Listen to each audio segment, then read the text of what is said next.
இடிமுழக்கம் YouTube channel நண்பர்கள் அனைவருக்கும் இந்நேர வணக்கங்கள். இந்த சேனலுக்கு உங்களை வரவேற்பதில் நான் பெருமகிழ்ச்சி அடைகிறேன். தொடர்ந்தும் உங்கள் ஆதரவை வழங்குங்கள். அன்பு சொந்தங்களே, இன்று 21ஆம் நாள் வைகாசி மாதம். இன்றைய நாளிலே நான் உங்களோடு பேசக்கூடிய விடயமாக இந்த தற்பொழுது முள்ளிவாய்க்கால் நினைவேந்தல் நிகழ்விலே கொழும்பு, அதாவது தென்பகுதியிலே நடைபெற்ற ஒரு விடயம்தான் தற்பொழுதைய பேசு பொருளாக இருந்து கொண்டிருக்கின்றது. ஒரு விடயம் இரண்டு பகுதிகளில் இங்கு நினைவேந்தல் நடைபெற்றிருக்கிறது, அங்கு யுத்த வெற்றி விழா மற்றும் நினைவேந்தல் நடைபெற்றிருக்கிறது. ஒரு நாட்டுக்குள் இரு சம்பவங்கள் நடைபெற்றிருக்கிறது. அது இரண்டு தேசங்களாக அவை காட்சியளிப்பதற்கான ஒரு சான்றாகவே அது இருக்கின்றது. அதாவது தமிழர்களுடைய இந்த தேசம் ஒரு நாடாகவும் தென்பகுதி அந்த பகுதி ஒரு நாடாக போன்ற ஒரு தோற்றப்பாட்டை இங்கே கொண்டு வந்திருக்கிறது. இங்கு நாங்கள் அழிக்கப்பட்டவர்கள், யுத்தத்திலே அழிக்கப்பட்டவர்கள், நாங்கள் எங்கள் உறவுகளை நினைவேந்தி அஞ்சலியை செலுத்தி நினைவு வணக்கங்களை செலுத்துகின்றோம். அதே நேரத்திலே இந்த யுத்தத்திலே கொல்லப்பட்டவர்களுக்கான நீதியான விசாரணை வேணும் என்ற அந்த விடயம் அந்த இடத்தில் வைத்து தெரிவிக்கப்பட்டிருக்கின்றது. ஒரு சிறந்த ஒரு விடயமாக அது காணப்படுகிறது. இதே நேரத்திலே இந்த யுத்தத்திலே, அதாவது எங்களை அழித்தவர்களின் வெற்றி விழாவாக தென்பகுதியிலே அது நடைபெற்றிருக்கிறது. இது இரண்டு நாடுகள் என்ற அந்த தோற்றப்பாட்டை எடுத்து காட்டியிருக்கிறது. ஒரு நாட்டினால் இன்னொரு நாடு அழிக்கப்பட்ட ஒரு விடயமாகவே அது காணப்படுகிறது. தென்பகுதியில் நடந்த இன்னும் ஒரு பாரிய விடயம் ஒன்று பேசு பொருளாக இருந்து கொண்டிருக்கிறது. அதாவது தமிழ் மக்களுடைய ஒரு தேசிய தலைவராக, உலகத் தமிழர்கள் கொண்டாடிய ஒரு தலைவராக திரு வேலுப்பிள்ளை பிரபாகரன் அவர்கள், மேதகு வேலுப்பிள்ளை பிரபாகரன் அவர்களின் புகைப்படத்தை வைத்து சிங்கள நபர் ஒருவர் அந்த புகைப்படத்தை கொளுத்தி எரிக்கின்ற ஒரு காட்சி வெளியாகி இருக்கிறது. அந்த புகைப்படத்தை அவர் கையில் வைத்து எரிக்கின்ற காட்சி, வரி உடை தரித்த அந்த புகைப்படம். உண்மையில் இங்கே ஒரு பாரிய தடை இருக்கிறது. விடுதலை புலிகளை பயங்கரவாத தடை சட்டத்திலே வைத்து அவர்கள் அந்த பட்டியலில் வைத்து தடை செய்து வைத்திருக்கிறார்கள்.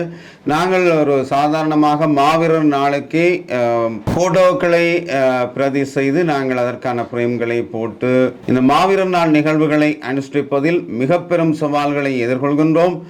அந்த படங்கள் எப்படி வந்தது, அதற்கான பணம் தந்தது யார், இதற்காக இந்த போட்டோக்களை எங்கே பிரதி எடுத்தீர்கள், அந்த இடத்தை சொல்லுங்கள், மிக மிக கடுமையான விசாரணைகளுக்கு நாங்கள் உள்ளாக்கப்படுவதுண்டு.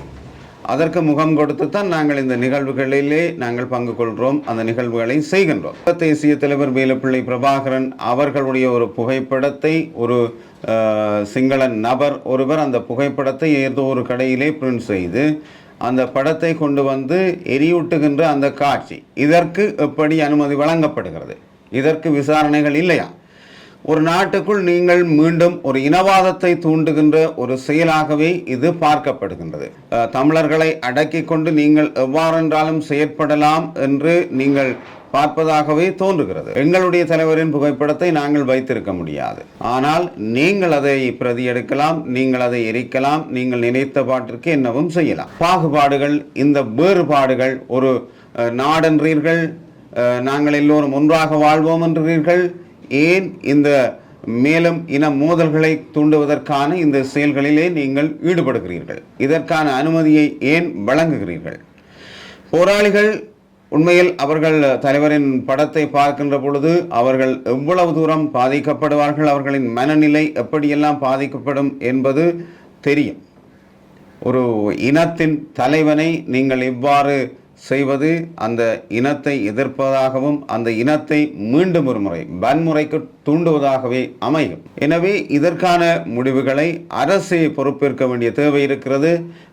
இதற்கான ஒரு சட்ட நடவடிக்கையை மேற்கொள்வதனாலேயே இந்த மக்களை ஒரு புரிந்துணர்வான செயற்பாட்டுக்குள் கொண்டு செல்ல முடியும். இல்லை என்றால் இது தொடரத்தான் போகிறது. மீண்டும் ஒரு இனக்குரோதத்தை உண்டு பண்ணுவதற்கான ஒரு வழிகோலாகவே இது அமைக்கும். போராளிகள் எல்லாம் இன்று ஜனநாயக வழியிலே திரும்பி அவர்கள் அரசியல் மயப்படுத்தல் என்ற அந்த போர்வைக்குள் வந்துவிட்டார்கள். அவர்கள் ஒரு அரசியல் ரீதியான நீரோட்டத்திலே ஓடிக்கொண்டிருக்கிறார்கள். அவர்களை சீண்டுவது, தலைவரின் புகைப்படத்தை எரித்து அல்லது அவர்களுக்கு எதிராக கோஷங்களை எழுப்பி அவர்களை மீண்டும் சீண்டுவது ஒரு இனக்குரோதத்தை தூண்டுவதாகவே அமையப் போகின்றது. எனவே ஒரு சமாதானமான ஒரு சமநிலையான வாழ்க்கையை நாங்கள் வாழ வேண்டும் என்றால் எல்லா பக்கமுமே ஒரு சமமான நிலையை இந்த அரசு உருவாக்க வேண்டும். முக்கியமாக தமிழர்களுடைய தீர்வு விடயத்திலே இந்த அரசு ஒரு சிரத்தை எடுத்து அதற்கான ஒரு முடிவை காண வேண்டும். அதனூடாகத்தான் ஒரு சிறந்த பொருளாதார கொள்கையுடைய இந்த நாட்டை நீங்கள் பலப்படுத்தி கொள்ளலாம். இந்த இனப்பிரச்சனை இருந்து கொண்டு இருக்குமானால், இந்த இன மோதல்கள் தூண்டுகின்ற இந்த செயல்கள் இருந்து கொண்டிருக்குமானால் இந்த நாட்டை ஒரு சிறந்த நிலைக்கு கொண்டு செல்வது மிகவும் கடினமான ஒரு விடயம். இந்த விடயம் இப்பொழுது சமூக வலைத்தளங்களிலே மிக பேசு பொருளாக ஒரு எதிர்ப்பலையை கிளப்பி இருக்கின்றது. இந்த புகைப்படத்தை நாங்கள் இந்த சேனலிலே பதிவிட முடியாது, ஏனெனில் வரியுடை தரித்த படம் என்பதால் இந்த சேனல் இதற்கான அனுமதியை வழங்காது என்று நான் நினைக்கிறேன். எனவே இதற்கான நடவடிக்கை அரசு கவனத்தில் கொள்ள வேண்டும். ஒரு இனத்தை ஒரு குரோத முறைக்குள் தள்ளாமல் அதற்கான ஒரு சரியான நடவடிக்கையை எடுத்து இந்த மக்களுக்கான ஒரு முடிவை இந்த அரசு காட்ட வேண்டும். அப்பொழுதுதான் இந்த மக்கள் மனங்களிலும் ஒரு நல்ல அமைதியை காண முடியும். ஏனெனில் இது தொடரும் என்றால் அவர்கள் மனங்களிலும் ஒரு குரோதத்தை வளர்க்கின்ற நிலைமையாகவே இது உருவெடுக்கும். சமூக வலைத்தளங்களில் இடுகின்ற பதிவு அதைத்தான் காட்டுகிறது. எனவே அரசு இதுக்கு விரைந்து நடவடிக்கை எடுக்க வேண்டும். சிங்கள தமிழ் இன முறுகல்களுக்கு வழி கோலுகின்ற அந்த செயற்பாட்டை முதலிலேயே நிறுத்தினால்தான் அது பின்னர் விரிவடையாமல் ஒரு சிறந்த உறவாக பேணக்கூடியதாக இருக்கும். நன்றி, வணக்கம். மீண்டும் ஒரு பதிவில் சந்திக்கும் வரை விடைபெறுகிறேன். நன்றி, வணக்கம்.